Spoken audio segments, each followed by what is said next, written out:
A few years ago, when I got my diagnosis of multiple myeloma, my husband also got a diagnosis for prostate cancer. It was like, wow, this is life-shifting. My husband died 2 years ago. So in retirement, you have to kind of refigure out who you are, and certainly with those big things that happen in your life, it's like, okay, now who am I? I've been in healthcare for many, many years. Started out as a nurse, then became a nurse practitioner, worked many years, and then became an administrator. Some of my work as an administrator was in mental health, and I loved that because I always knew that mental health was important in terms of keeping well. People would come to me with a headache, and oftentimes if I got into a little bit about their lifestyle, whatever, found that, well, really, there are a lot of things going on creating some stress, and if I had some tools for that, that might help them feel better. So I went back to grad school to get more mental health skills and use them in my practice, but then also was the administrator for mental health. My involvement with the Miller-Dwan Foundation actually started when I was an administrator. I was asked to be on the foundation.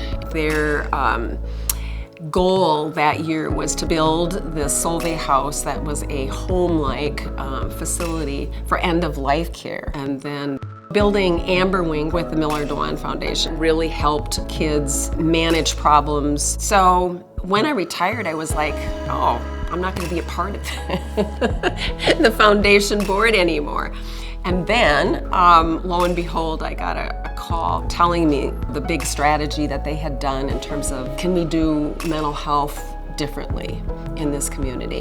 I was fascinated. It's close to my heart. So I have now been a part of what we call Problem Management Plus, or PM Plus. PM Plus is really about managing problems and managing stress. It's just a way, 5 different strategies in terms of how to manage them when they come up or when they feel overwhelming. And I'm finding that even though these strategies might seem simple, they are also profound. And so people will work through some of their problems and they get kind of amazed and excited, and then they come back next week and saying, you know, that really helped me. And not only helped me, it got me through this. And so to see, you know, that it actually is making a difference in people's lives, it's brought a whole different purpose in my life, I think, right now. One of the things that I want people to know about the Miller-Dwan Foundation is their heart and soul is really in this community, especially with mental health. And we know that it makes a healthier community for all of us.